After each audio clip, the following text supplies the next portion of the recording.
Sud Radio, le Grand Matin Week-end, 6h-10h, Jean-Marie Bordry. Soyez tous les bienvenus dans le Grand Matin Week-end sur Sud Radio. On en parlait, ce mouvement de grogne des agriculteurs qui risque de s'étendre et de déborder de la Haute-Garonne, en tout cas de l'Occitanie.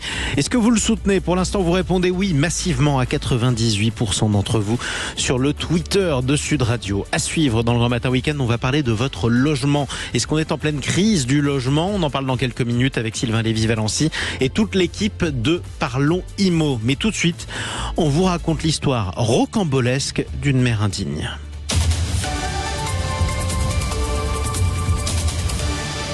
Parce qu'elle a laissé vivre tout seul, livré à lui-même, son enfant entre ses 9 et 11 ans, tout seul dans un appartement sans électricité et sans chauffage. De temps en temps, elle l'emmenait faire des courses avec les bons du CCAS, le comité communal d'action sociale. Il pouvait manger des biscuits, parfois des conserves ou alors des surgelés. Mais pendant ce temps-là, cet enfant allait à l'école. Il était un bon élève, il était souriant et personne n'a rien vu.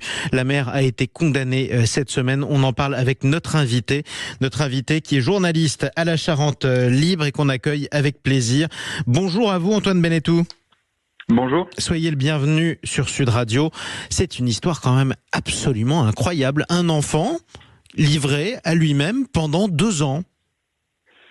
Oui, c'est une affaire qu'on n'a pas l'habitude de voir, enfin une qualification qu'on n'a pas l'habitude de voir au tribunal correctionnel. La procureure l'a souligné dans ses réquisitions. Voilà, le terme exact, c'est délaissement d'enfant compromettant sa sécurité. Et c'est vrai que le tableau qui a été dressé tout au long de l'audience est vraiment désolant et c'est vraiment une histoire assez à peine croyable. Ouais, donc la mère n'habitait pas avec son fils, elle habitait à quelques kilomètres de là, elle vivait avec sa compagne. De temps en temps, elle revenait s'en occuper un petit peu pour lui acheter à manger. C'est ça, c'était quoi ses rapports avec sa mère ? Ben voilà, c'est ce que vous dites, c'est-à-dire qu'elle vivait à 5 km de Nersac et puis elle venait en scooter. Elle avait droit à des bons alimentaires du CCAS de la commune, donc elle l'emmenait à la petite épicerie du village où là le gérant raconte dans notre journal que oui, ce qu'ils achetaient essentiellement c'était des gâteaux, des surgelés et puis parfois des boîtes de conserve. C'était ça les rapports. Maintenant, les rapports ils sont beaucoup plus distendus, si je puis dire, parce que l'enfant il ne veut plus voir sa mère depuis qu'il est placé il y a 1 an.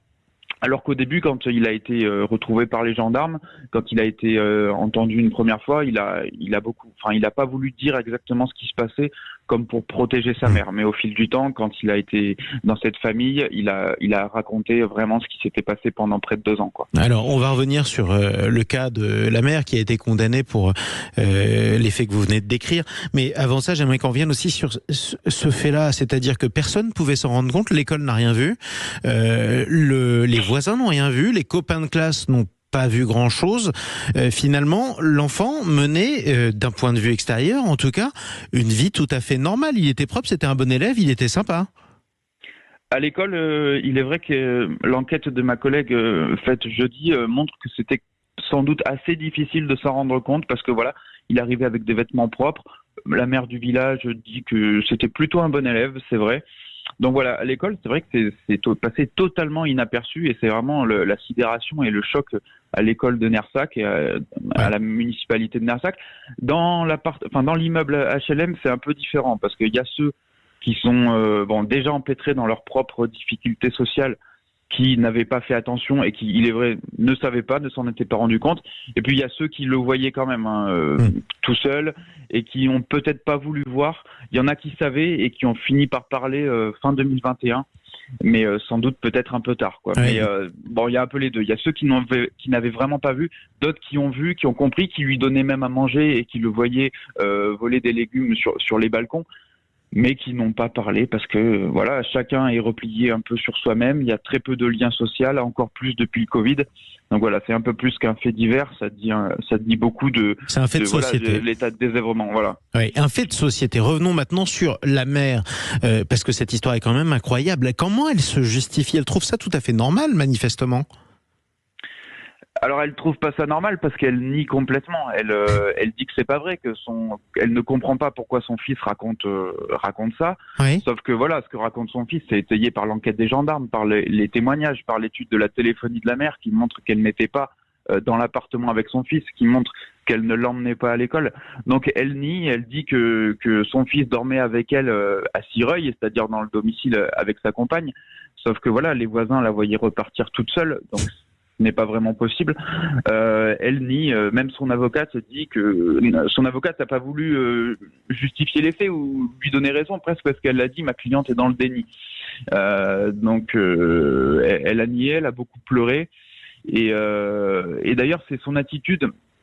Dans ses réquisitions, la procureure a dit que elle pensait requérir simplement de la prison avec sursis, un sursis simple. Et puis au vu de son attitude de déni, elle a décidé de demander une peine ferme, aménageable, mais ferme quand même, pour marquer le coup, quoi. Oui, et depuis, en tout cas, l'enfant a été placé en famille d'accueil.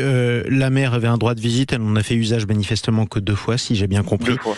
Et désormais, en fait, l'enfant ne veut plus la voir, ce qui paraît logique. Une histoire incroyable qu'on pouvait lire cette semaine dans les pages de votre excellent journal de la Charente Libre. Merci beaucoup de nous avoir accordé un peu de votre temps, Antoine Bonnetou, journaliste chargé des faits divers à la Charente Libre.